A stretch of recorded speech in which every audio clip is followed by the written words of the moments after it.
Hello everyone, my name is Lisbeth Schanholster, and I am a community outreach representative for the Driscoll Health Plan. I want to welcome you all and thank you for attending our first virtual ARD conference in partnership with Disability Rights Texas. Here with us today is Ms. Melinda de la Cruz, an education advocate for Disability Rights Texas, who will be covering an array of topics that will prepare you for your child's admission, dismissal, and review meeting with your child's school. Please stay tuned for our live Q&A on our Facebook page to answer any questions that may come up during the conference.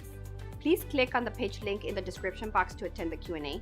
Now, if you would all join me in welcoming Ms. Melinda de la Cruz.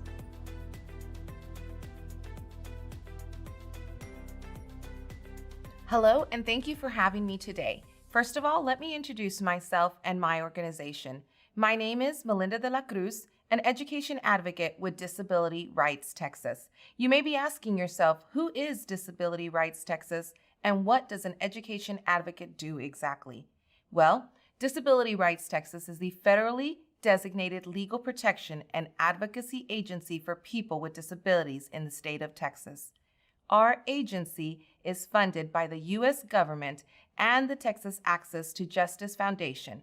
Our attorneys and advocates, like myself, often can help protect and advance the rights of individuals with disabilities at no charge to our clients. Our mission as advocates is to help people with disabilities understand and exercise their rights under the law, ensuring their full and equal participation in society. We at DRTX envision a society where all people have dignity and worth. People with disabilities have basic human needs that are no different from those of all people. They have a right to freedom from neglect, exploitation, discrimination, and isolation, and a right to be included in all aspects of their communities. Our attorneys and advocates fulfill our mission in the following ways. We provide direct legal assistance to people with disabilities whose rights are threatened or violated. We protect the rights of individuals and groups of people with disabilities through the courts and justice systems. We educate and inform policymakers about issues that impact the rights and services for people with disabilities, and we inform people with disabilities and family members about their rights and make referrals to programs and services. Our service priorities are in these areas: accessibility, community living, education, employment, health care, housing, protection and civil rights, transportation, voting rights, and disaster relief. Now, you may be asking yourself how we at Disability Rights Texas can help you, parents of children with disabilities. Our advocates and attorneys can answer questions regarding the following concerns: discipline, such as removals, school citations, and/or positive behavior supports; ending and preventing illegal seclusion or restraints; inclusion, transition planning, assistive technology, child find, advice and tech support, and any current pandemic questions or concerns. For any further questions or concerns you may have regarding an individual with a disability, please contact us at our 1-800 number. That is 1-800-252-9108. But today, I am here on behalf of our education team to provide you with hopefully the answers to many of those questions we all leave lingering around our brains after a long and exhausting ARD meeting. I hope that after today, you leave here feeling empowered, full of knowledge, and ready to self-advocate or advocate for our loved ones. Today's presentation will cover the entire ARD process, covering all aspects and areas. Not all areas will pertain to your child, but I did want to cover everything that can be discussed during an ARD meeting if needed. But before I go into the ARD process, I'd like to cover the following topics just a tad: laws, regulations, your child's eligibility requirements, and evaluations. Let's start with laws and regulations, IDEA, which stands for Individuals with Disabilities Education Act. In 1975, Congress found that more than half of all children with disabilities were not receiving appropriate education services. 1 million children with disabilities were being excluded entirely from the public school system. Therefore, a federal law known as IDEA was passed on November 29, 1975, previously referred to as the Education for All Handicapped Children Act.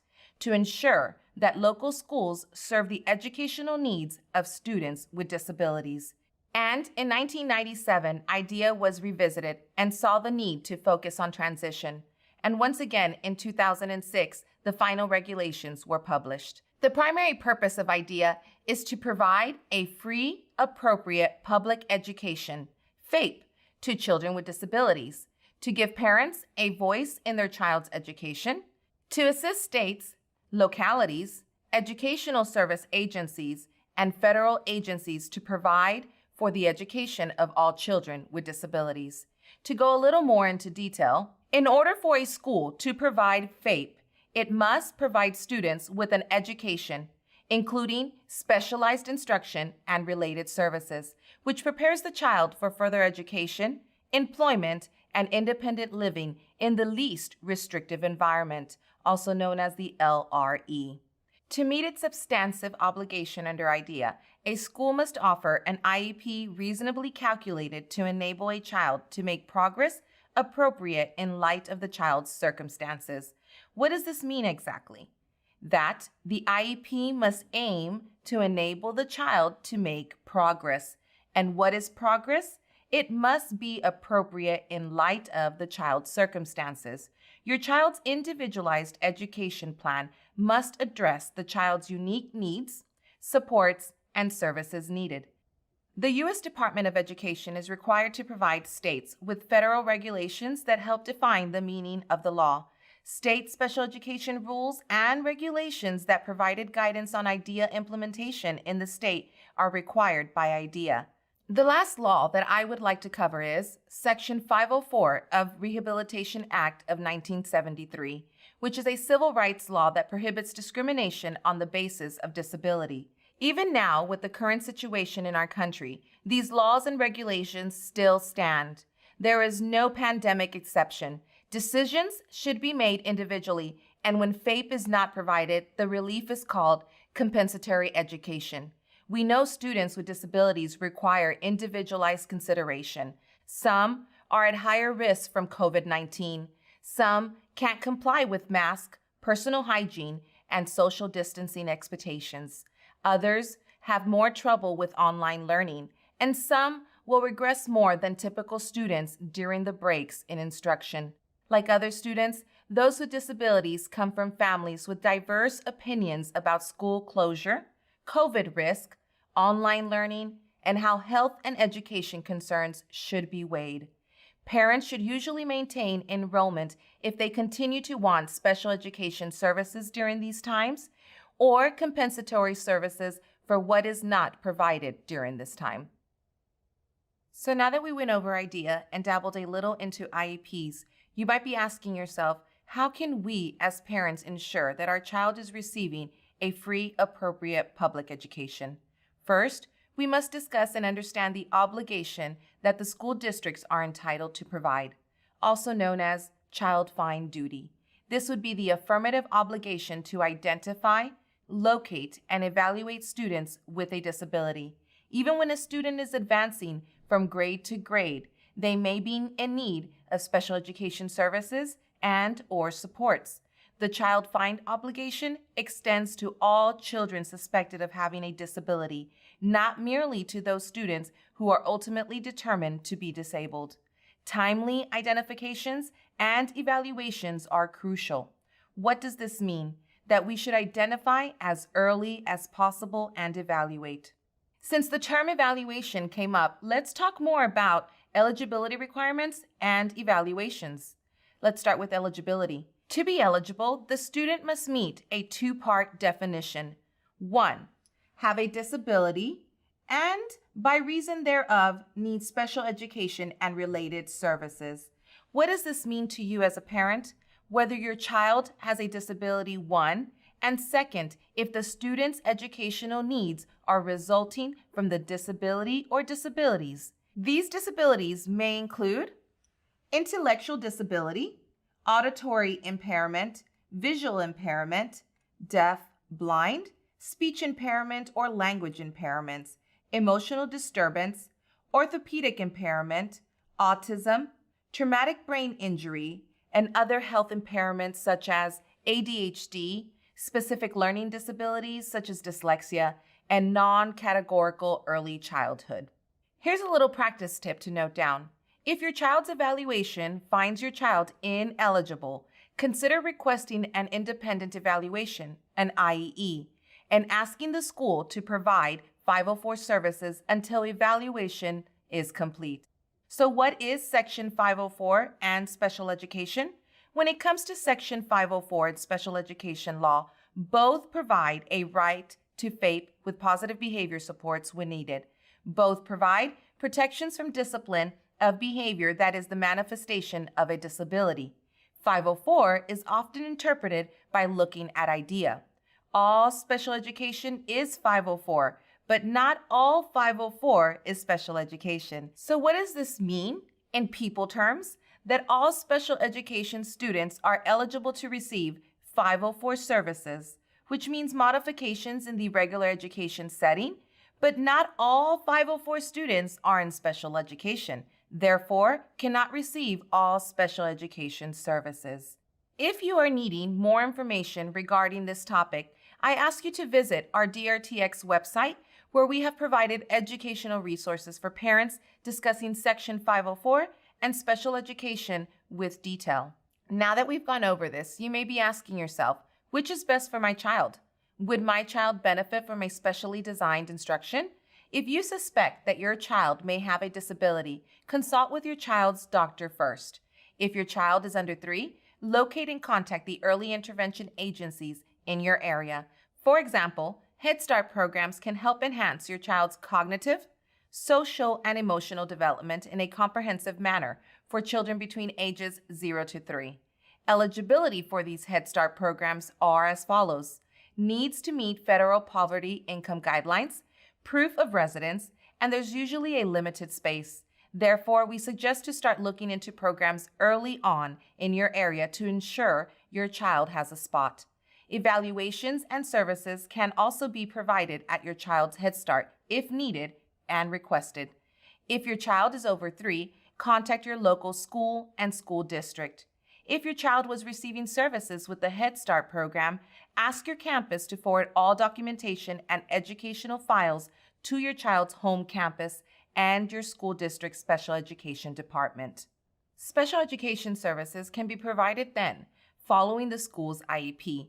But first, the student must be evaluated and eligible to receive such services. Now that we've covered eligibility and what it entails, it's time to dig into evaluations and how to request an initial evaluation. In the initial referral process, if you recognize that your child has a consistent need, reach out to your school district. In the pre-referral phase, the school may use general education strategies such as RTI, response to intervention, to address your child's needs. However, these strategies, RTI and 504, may not be used to delay or deny evaluations that determine special education eligibility. Please note that you as a parent can request an evaluation to be conducted at any time. The initial start is a referral for evaluation. If your child is experiencing difficulty or you believe your child needs to be evaluated for special education and/or services, submit a formal written request for an evaluation to the school's principal.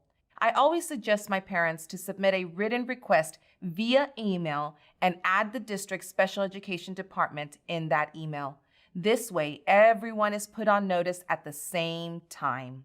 Procedural safeguards must then be given upon initial referral or parent's request for evaluation. The school then has 15 days to provide you the opportunity to give written consent for an evaluation. You must sign and date consent yourself for evaluation to begin. What I like to advise my parents to do is to sign and after their signature, pencil in the date that you signed.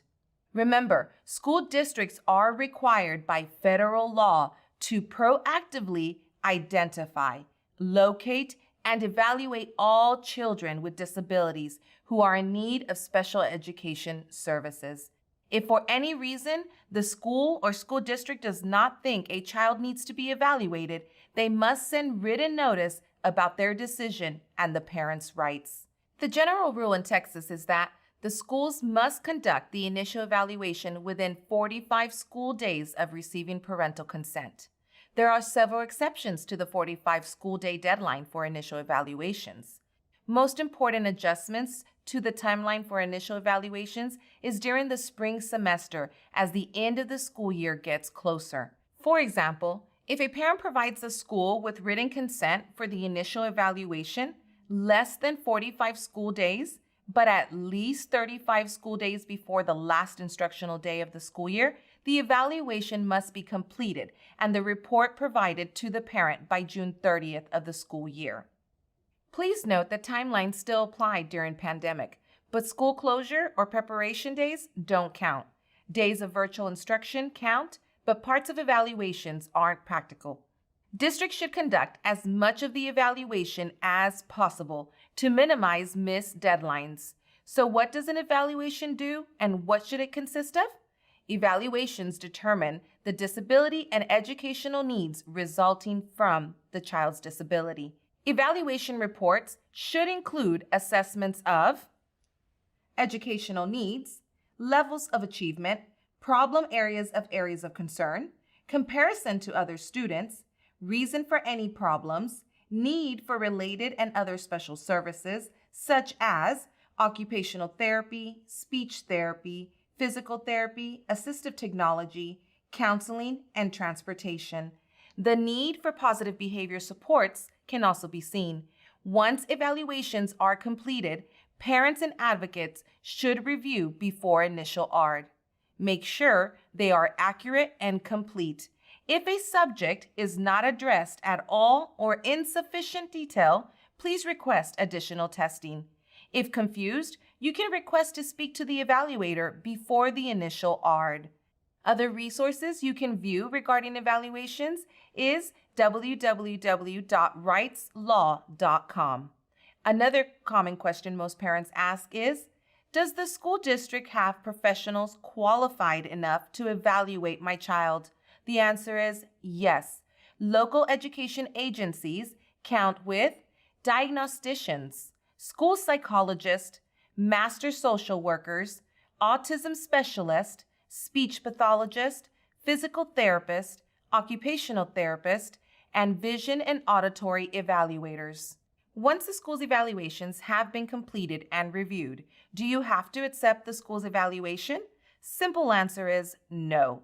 And if you disagree, what is the process? Step 1, check disagree on the signature box. Step 2, request an independent educational evaluation. Step 3, request criteria of evaluator from ARD committee. Note that you don't have to choose an evaluator from the school's list. In addition, it must be completed within a reasonable amount of time. Evaluations must be considered by the ARD committee. Evaluators must meet agency criteria, such as the location of evaluation, qualifications of the examiner, and their rates. IEEs are available at public expense to parents who disagree with an existing evaluation. Schools must pay for one independent evaluation for each school evaluation, unless the school district asks for a due process hearing to show its evaluation was appropriate. If you are needing to request an independent educational evaluation, you can find our template form letter requesting an IEE in our IDEA Manual 2016, page 38, or at our website, www.drtx.org. DRTX handouts requesting IEEs are available as well. If your district has approved an independent evaluation, inquire whether an IEE provider is conducting evaluations during this pandemic. Some evaluators are conducting in-person one-to-one assessments with social distancing and/or mask. The second question some of you may have is, what if the school district is not accepting my child's outside medical diagnosis? Parents should provide all relevant records, evaluations, and data collected while child was enrolled in ECI. Request an evaluation from the school per the process discussed earlier. Please note that although the ARD committee must consider all data and evaluations provided by a parent and/or outside evaluators, it does not have to adopt the findings or recommendations. Now that we've gone over evaluations and independent educational evaluations, it's time to go over reevaluations, also known as READS. The school shall ensure reevaluations if school determines that educational or related services needs, including improved academic achievement and functional performance of the child, warrant a reevaluation, or if the child's parents or teacher request a reevaluation.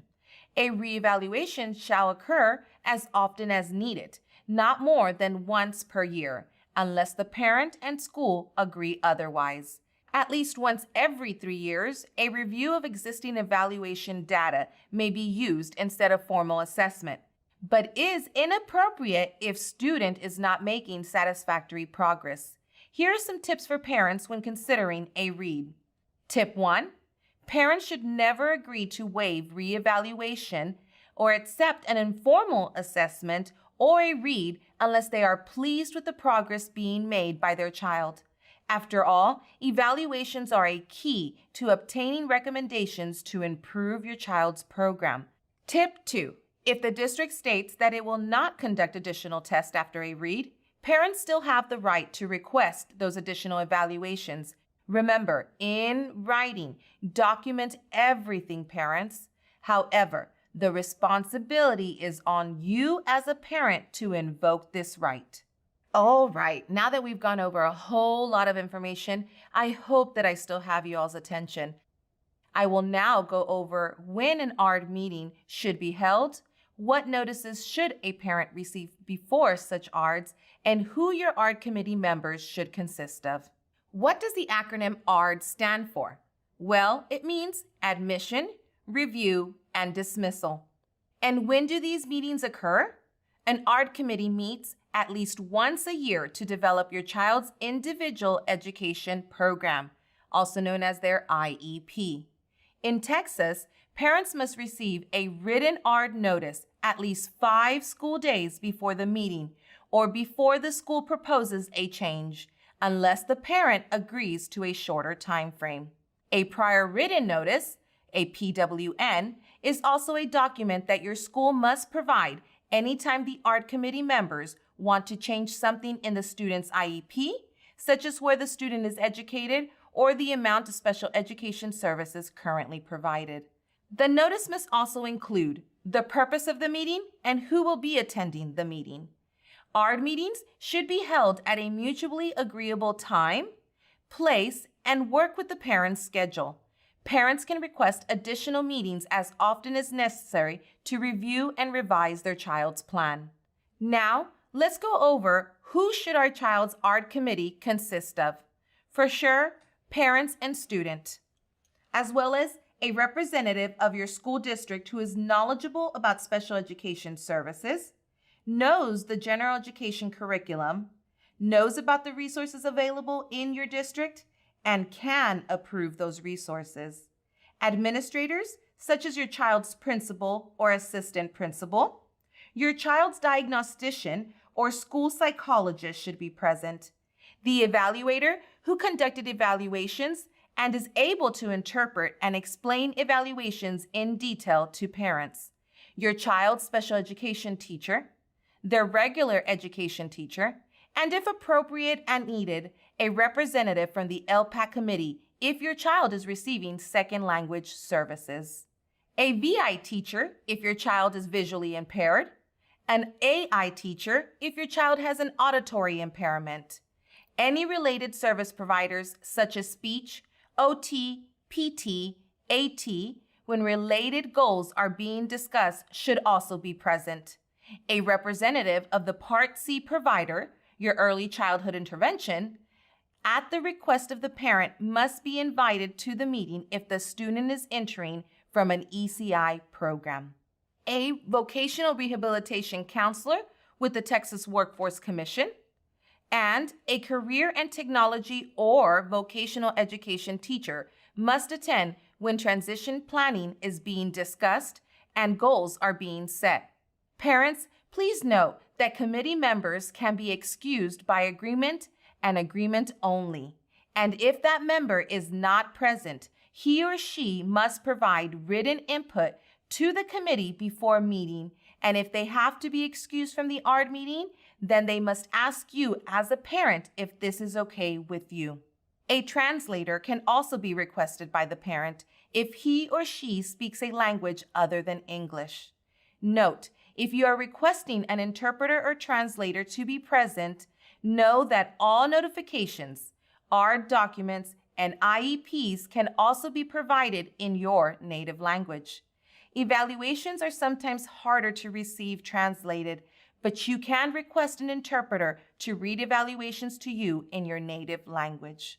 Now that we know what an ARD meeting is and who should be present, we also suggest to our parents that you prepare yourself with all the necessary tools in your ARD parent binder, such as records.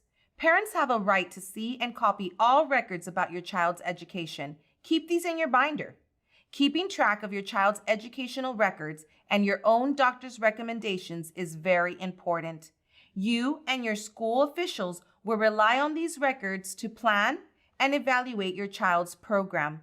Such records may include all or some of the following: teacher's notes, progress notes, report cards, achievement test, discipline records, evaluations and reports conducted by your child's school district, reports and recommendations from your child's medical doctor, your child's individualized education plan, and if your child has been receiving special education services for a while, I suggest organizing these IEPs by school year with the most recent one on top. Your child's behavior intervention plan, their BIP, if needed, and all admission review and dismissal documents, a graduation plan, and your child's summary of performance. Once your binder is complete and ready to go, we recommend that you request and review your child's draft IEP and evaluations. Make sure they are accurate and complete. If your child is not addressed at all or in insufficient detail in evaluation, request additional testing. Ask to speak to the evaluator before the ARD meeting if you should have any questions or concerns. Request an opportunity to observe instruction in any proposed placement, and ensure that all notifications and IEP documentation is provided in your native language. Wow, that has concluded our first session, and I know it was a whole lot of information to take in, parents, but we are almost there. Let's go over some terms we've discussed. IDEA, Individuals with Disabilities Education Act. FAPE, a free appropriate public education. LRE, the least restrictive environment. IEP, Individualized Education Plan. Child Find Duty, Section 504. ECI, Eligibility Requirements, Evaluations, ARD, Admission Review and Dismissal, and who should be a part of our child's ARD committee. That was a whole lot of wonderful information provided, but we have reached the end of our first ARD process session. In the following session, I will be going into detail regarding what information should be discussed and reviewed during your child's ARD meeting. Please stick around, and I promise to provide you with vital information for a successful ARD.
Welcome back, parents. Let's go ahead and discuss what information should be discussed and reviewed in the ARD meetings. Your child's individualized education program. What is and what should my child's IEP consist of? An IEP is your child's individualized education program plan and must include your child's present levels of academic achievement and functional performance, also known as the PLAFs. Your child's IEP must include a statement of students' PLAF, which includes the following.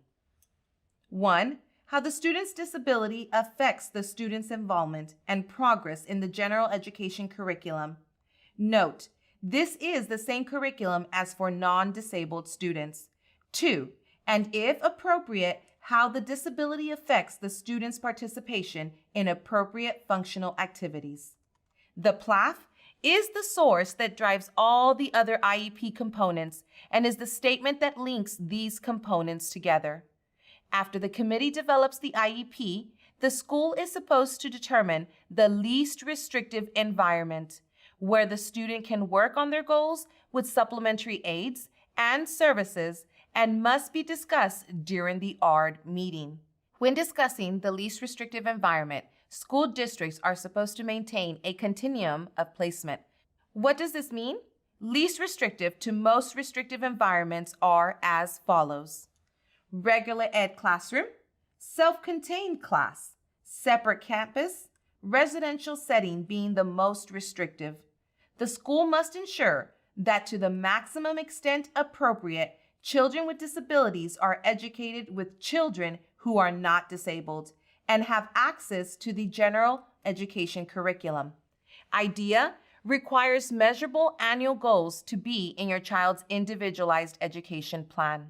The IEP must include a statement of measurable annual goals, including academic and functional goals designed to meet the student's needs that result from the student's disability to enable the student to be involved in and make progress in the general education curriculum, and to meet each of the student's other educational needs that result from the student's disability. Goals and objectives must address critical needs identified in the PLAF that requires specially designed instruction in order to access progress in the student's enrolled grade level standards. Academic standard-based goals are annual, measurable goals aligned to enrolled grade level content standards. They are related to a student's learning and progressing in the general curriculum. Components of your child's goals should consist of the following. Time frame. For example, when given 36 instructional weeks, your child will master. Examples of behavior. Skills your child is working on. Examples of criterion such as success rates. For example, your child will meet 100% success of 3 out of 4 trials. Long-term goals and short-term objectives. Short-term objectives describe the steps in order for a child to move from the PLAF to the measurable annual goal. In other words, how your child is going to reach that annual goal. TEA requires that when benchmarks, short-term objectives are included with an annual goal, there must be at least 2 short-term objectives. Transition and graduation should also be discussed during your child's ARD meeting if necessary. The regulations to IDEA 2004 eliminate age 14 requirements, beginning services starting at age 16. But in the state of Texas, the law requires services to begin at age 14, beginning no later than the first IEP to be in effect when the child turns 14, and then updated annually thereafter. The IEP must include appropriate measurable post-secondary goals based upon age-appropriate transition assessments related to training, education, employment, and independent living skills, where appropriate. Transition services needed to assist the child in reaching those goals, including courses of study.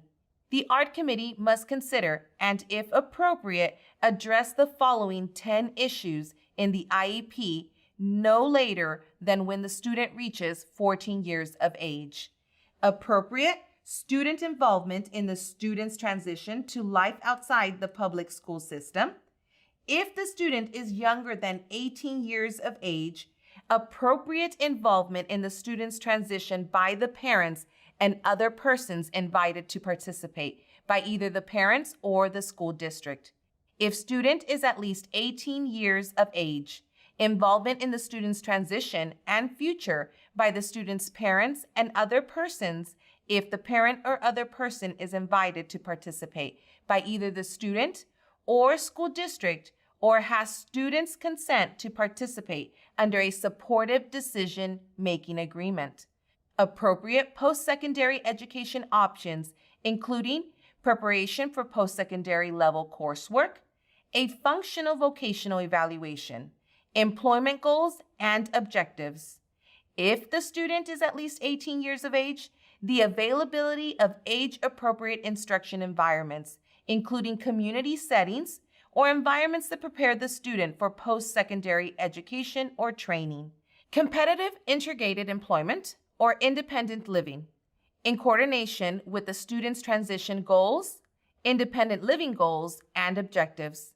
Appropriate circumstances for facilitating a referral of a student or the student's parents to a governmental agency for services or public benefits, including a referral to a governmental agency to place the student on a waiting list for public benefits available to the student, such as Medicaid waiver programs, and the use and availability of appropriate supplemental aids, services, curricula, and other opportunities to assist the student in developing decision-making skills, and supports and services to foster the student's independence and self-determination, including a supportive decision-making agreement.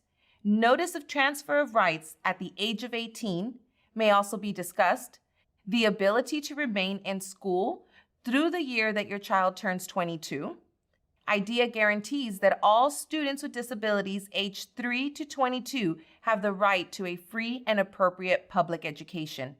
The right to FAPE ends when a student graduates with a regular high school diploma. This does not include students who have received a certificate of attendance or a certificate of graduation that is not a regular high school diploma. Accommodations and modifications are also discussed and implemented in your child's IEP. These can be anything that allows the student to access the general curriculum. Both academic and behavioral accommodations and modifications are discussed. And when these are set in your child's IEP, their teacher is responsible for providing these for the students. Extracurricular activities is another component that is discussed during ARD meetings. Please note that the local district's policy on participation in extracurricular activities also applies to students who receive special education, unless exceptions or changes in the policy are made for a student in the IEP. If that is done, the IEP should include the information on which the decision was based. Assistive technology. The ARD committee must consider whether a student requires assistive technology devices and services and provide all assistive technology devices and services required for the student to receive FAPE. This does not generally include eyeglasses, hearing aids, or cochlear implants, but can include computers, calculators, communication boards, and devices. If needed, Autism Supplement is another portion to be discussed during your child's ARD.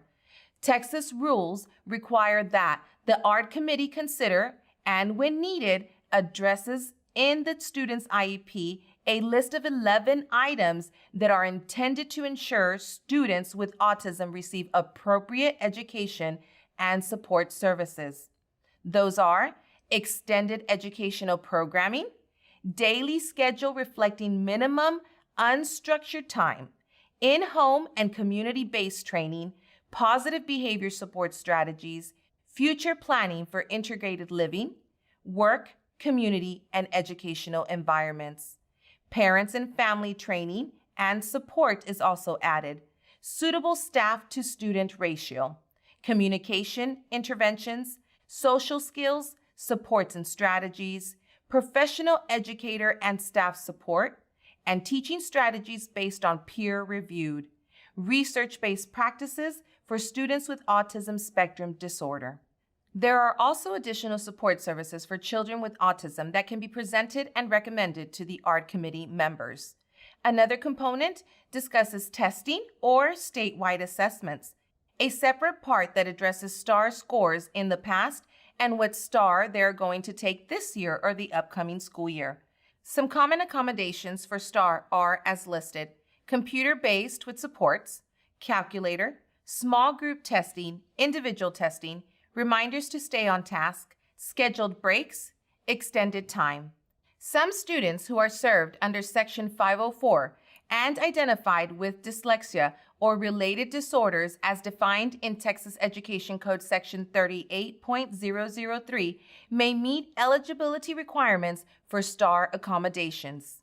Other components of the IEP include scheduled services, literally a schedule that shows at minimum the amount of time a student receives special education services, co-teach, in-classroom support, resource setting, behavior or cool-down settings, a direct one-to-one versus indirect small group setting, or consult between teacher, provider on students' progress and planning observations should all be noted in the child's IEP. Many students who receive special education also need services in order to benefit from the educational program. A student cannot receive related services unless he or she has been found eligible for special education. Some of the most common related services are assistive technology, speech therapy, physical therapy, occupational therapy, psychological services, social work, counseling, special transportation, audiology services, orientation and mobility training, rehabilitation counseling, school nursing services, and school health services, and should be discussed during your child's ARD meetings and scheduled services. The ARD committee decides whether a student is eligible for each related services, except for transportation. The decision will be based on written reports from related service professionals. Every service that the school district provides must be written into the IEP, including information about how often the services will be provided, how long each session will last, and the type of related service professional needed, and when the services will begin and end. The list of related services is not exhaustive and may include other developmental, corrective, or supportive services. For example, in order for a student to successfully use assistive technology in the education process, he or she will need training in its use. The staff may also need training in order to correctly use an assistive technology device. Lack of money or personnel cannot be used as a reason to deny the student any related services she or he needs to benefit his or her educational programming. Teacher training can also be brought up by you as a parent. The need for teachers or staff training or supports should be discussed during the child's ARD meeting. Communication needs should be discussed as well. The ARD committee must consider the communication needs of a student who is deaf or hard of hearing. Specific considerations must be given to opportunities for communication with other students and staff in the child's language and communication mode. And interpreter services are a related service under IDEA. Limited English proficiency should be discussed if necessary. The IEP of a student with limited English proficiency must address how his language needs to relate to achieving the goals on the IEP. Students eligible for bilingual classes and programs can receive special education services in those settings. Transportation is also discussed. The ARD committee makes the initial decision as to whether a student is eligible for special transportation and the type of transportation that will be provided. The district cannot deny any student services in the IEP because the parent cannot provide transportation. The ARD committee should first consider having the student use the transportation services used by non-disabled students. If a student is unable to use regular transportation services, the ARD committee must consider special transportation. State laws that limit transportation to students who live in a certain distance from school do not apply to students for whom an ARD committee has determined a need. Braille should also be discussed if needed. A student who is blind or visually impaired must be provided instruction in Braille, and the use of Braille unless the ARD committee determines after an evaluation of her or his reading and writing skills and needs that instruction in Braille or the use of Braille is not appropriate. Behaviors and disciplines. IDEA requires that if a child exhibits behaviors that interfere with his or her learning or are disruptive to other students, the IEP must address those behaviors. The committee must identify appropriate positive behavior interventions, supports, and other strategies to address each behavior. If you are concerned about your child's behavior at school, you can request a functional behavior assessment, FBA, to determine why and when your child is displaying the inappropriate behaviors and how to best respond. All behaviors serve a function. An FBA attempts to determine what function a student's unacceptable behavior serves. It tries to determine what the student gets or avoids through the unacceptable behaviors. An FBA does not simply describe a behavior. It identifies the biological, social, affective, and environmental factors that initiate, sustain, or end the behaviors in question. What is an FBA? Once the underlying function of the unacceptable behavior is identified, the FBA, the Functional Behavior Assessment, identifies strategies to help the student engage in an acceptable replacement behavior that gets the student what he or she wants, and decreases the student's desire to avoid the environment situation causing the unacceptable behavior. Behaviors used to avoid is often related to lack of appropriate academic services. A good and proper FBA will address academic services. When should a functional behavior assessment be conducted? The ARD committee must consider providing positive behavior interventions when a student's behavior impedes his or her learning or the learning of others. In order to identify effective interventions, an FBA should be conducted. An FBA is required when disciplinary removal is due to conduct and that is found to be a manifestation of a student's disability. Who conducts the FBA? A behavior specialist or psychologist. Note, IDEA does not say who is qualified to conduct FBAs. Commonly, schools ask teachers to complete checklists to help determine what causes behaviors. While this information may be a helpful part of the FBA, checklists alone are not FBAs. Where does the information in an FBA come from? Direct observations made by the evaluator in the environments where the behaviors typically occur. The evaluator should spend at least a few days observing the student in these settings. A student interview and reinforcement surveys, the teacher's interviews and written input, a review of special education records and disciplinary data.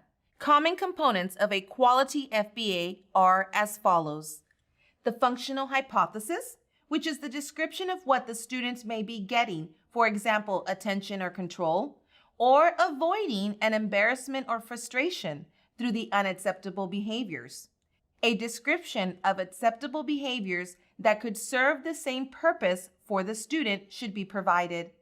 Descriptions of positive strategies to promote acceptable behaviors that serve the same purpose should also be included, and descriptions of positive strategies to reduce the student's desire to avoid these situations or environments.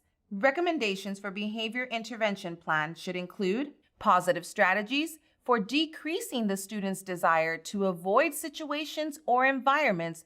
An example, if student engages in unacceptable behaviors to avoid assignments that are difficult, the FBA should then identify increased academic supports for the student and strategies to minimize potential for frustration or embarrassment. Punishment is not a positive behavior intervention plan. A behavior intervention plan is based on evaluation data, including the FBA. It must include positive supports and interventions. The BIP should provide behavior goals that the student is currently working towards. It should be a plan for teachers and school staff to follow to help the student correct inappropriate behaviors. Not everything should be checked, only what actually works with the individual student. Inappropriate interventions are restraints, seclusion, calling the police, or sending the student home early. Some BIP tips for you parents. Be specific about each behavior at issue or concern. For example, Jane is aggressive is not specific, but Jane hits other students at recess when she does not get her way is specific. Target a few key behaviors with specific, individualized interventions. For example, give Jane an opportunity to exercise control is not specific. But if you write, give Jane the opportunity to choose the recess activity, give Jane the opportunity to lead the class discussion, now those are specific interventions. Describe specific interventions to support the positive behaviors that the student already engages in. Describe the changes that should be made to the environment. Address effective methods of redirection, modeling, and de-escalation as appropriate. Remember, positive behavior support is as much about changing adult behavior as it is about changing the student's behavior. If restraints and/or seclusions have been a concern to you regarding your child at school, you should know that seclusions are banned. Students may not be confined in a locked box, locked closet, or locked room that is designed solely to seclude a person or contains less than 50 square feet of space. With regards to restraints, they are restricted and only allowed in emergencies in which students' behaviors poses a threat of imminent serious physical harm to the student or others, or imminent serious property destruction, meaning expensive property. Parents must be notified of any and all restraints. Staff is required to attend training requirements. Now, this section might not apply to all, but if for any reason that disciplinary concerns have been brought up during your child's ARD, I have included the following information as to how to approach your child's disciplinary concerns. If your child is placed on a disciplinary placement for over 10 days, your child's school must notify you of the disciplinary decision and give you a copy of their procedural safeguards on the same day the school decides to take the disciplinary action. The ARD committee must assemble parents and relevant ARD members for a manifestation determination review.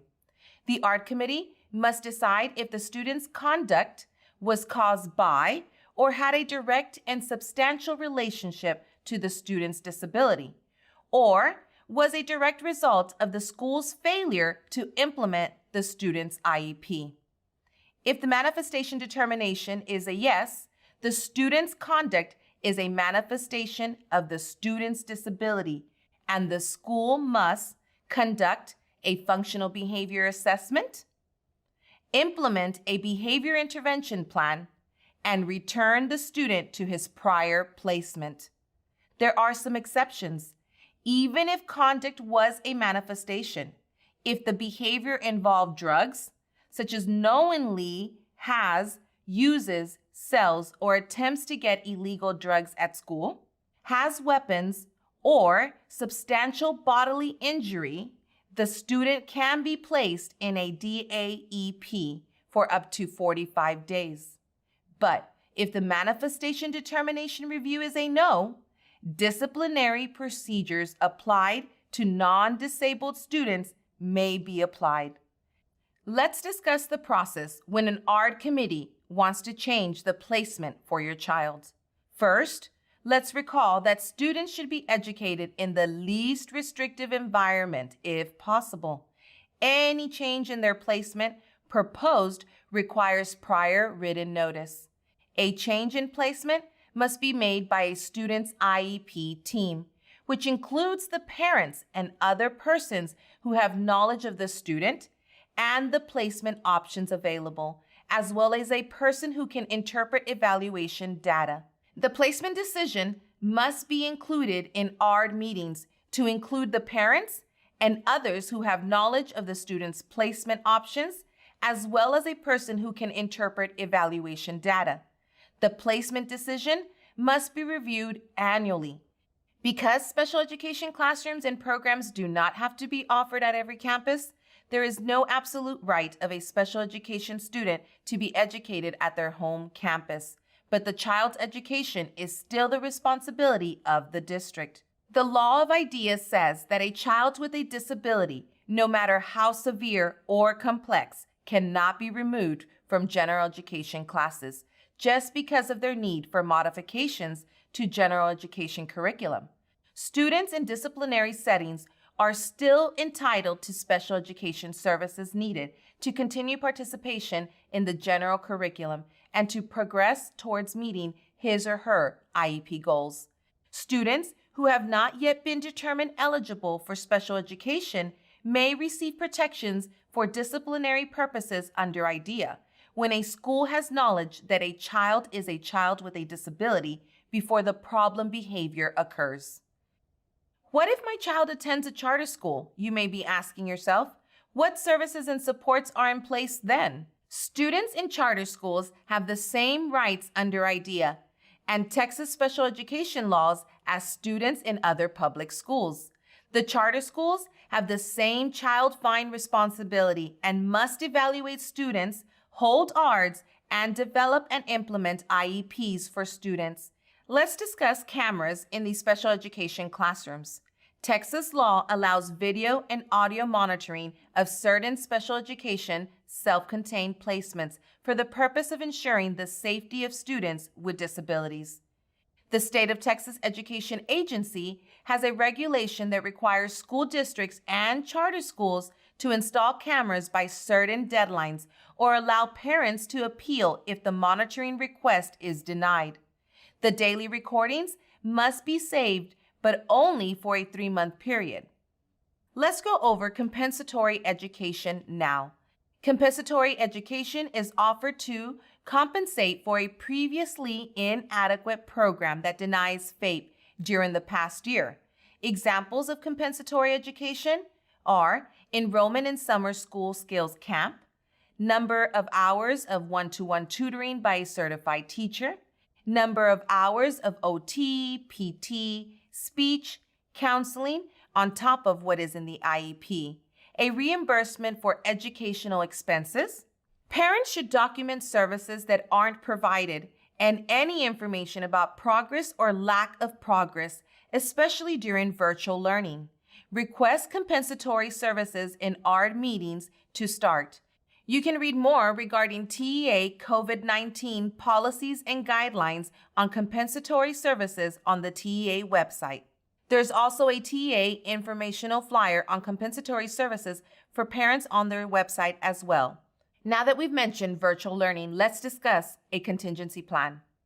A contingency plan is a plan that documents temporary special education services that are feasible and safe to provide to an individual student while a local education agency is closed, but continuing to provide instruction during the COVID-19 pandemic. This is not intended to serve as or to replace the most recent IEP.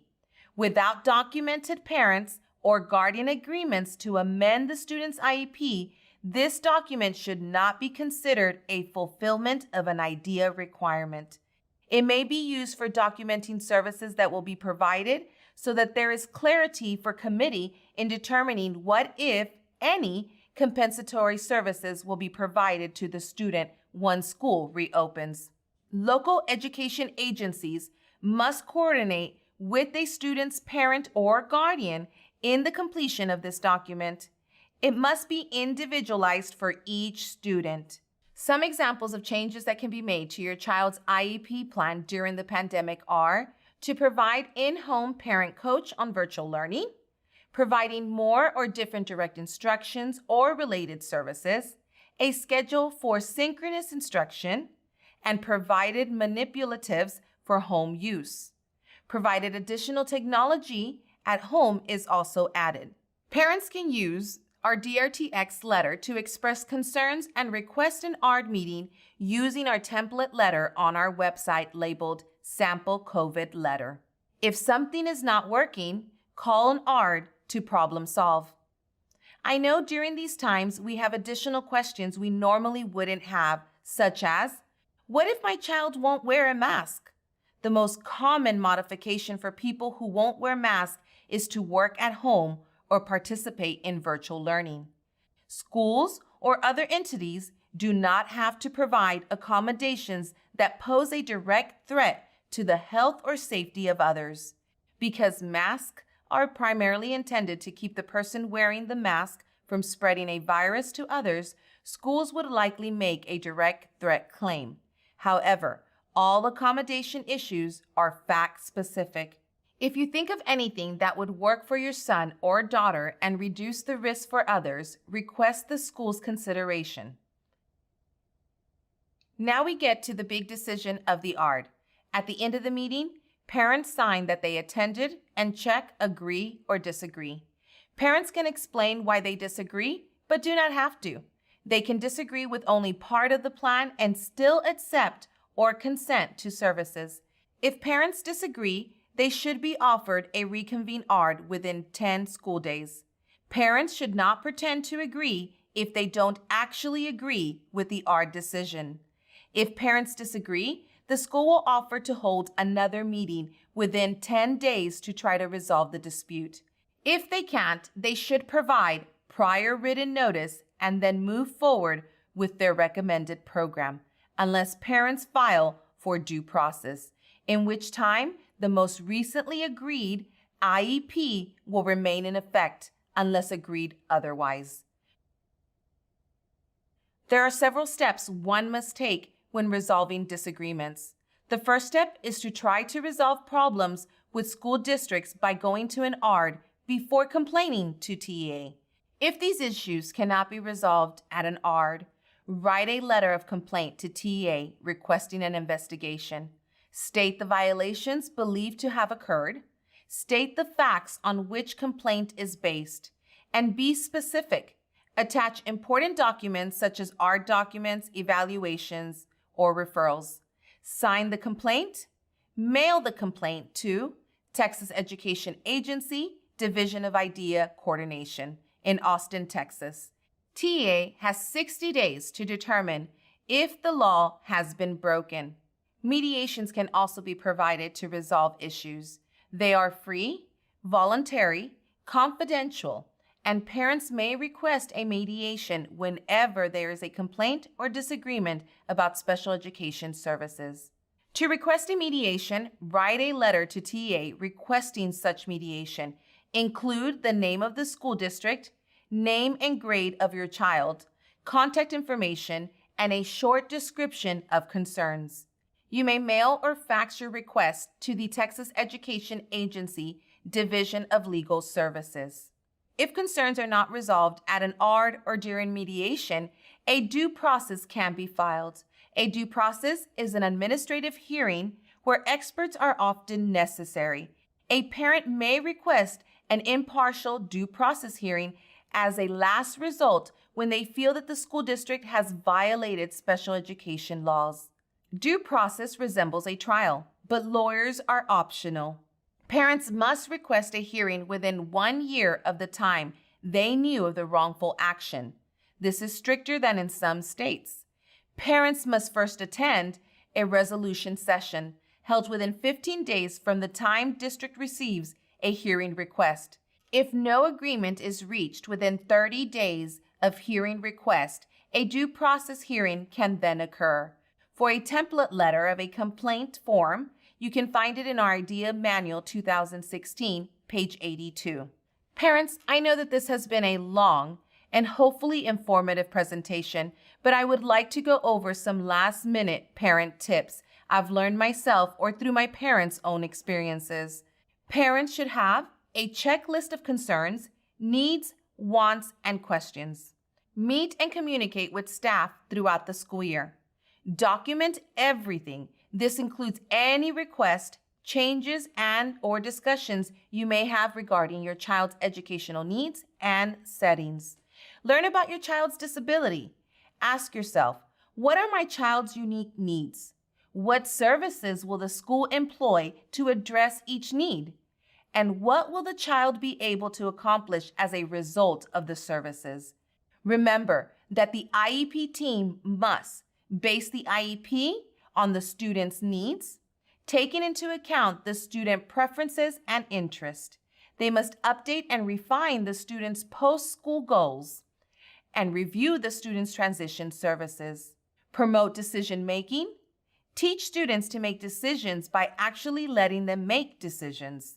This means inviting them to attend an ARD meeting and participate in the IEP development. Ensure transition goals and services build decision skills in the areas of healthcare, relationships, living options, finances, and careers. If possible, never go alone to a meeting. Binder all your materials. I find that it helps parents organize this by date from the most recent to the oldest. They are prepared to compare year-to-year IEPs and evaluations and progression or lack of. Learn your child's rights and protections. And if something is not working, call an ARD to problem solve. And remember, you are not doing this alone. A list of local, state, and national organizations are out there to help you, such as the ARC, Scottish Rite, Disability Rights Texas, Texas Appleseed, Texas Civil Rights Project, and nationally, we have COPA and National Disability Rights Network, the PNA. For more references or resources, please look into special education rules and regulations side by side and our IDEA Individuals with Disabilities Education Act manual. If you are needing any materials such as IDEA manuals, education resources, please do not hesitate to visit our website at www.drtx.org or call our 1-800-252-9108 toll-free number. We have also added a new 1-512-229-9109 line in which parents or students who may have questions or concerns regarding their rights while they're attending college.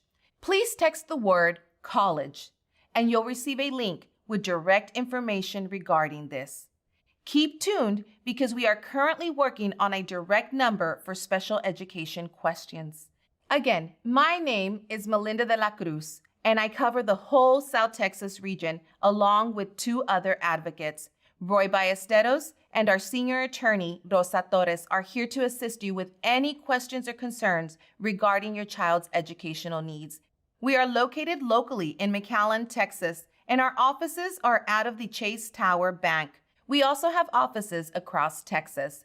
Please feel free to contact us with any questions or concerns you may have. We are here to ensure our children have a better tomorrow. Together, we can do so much more for our children and community. Thank you, Melinda. Everyone, thank you again for joining us, and we hope to see you at the live Q&A starting momentarily on our Facebook page. See you there.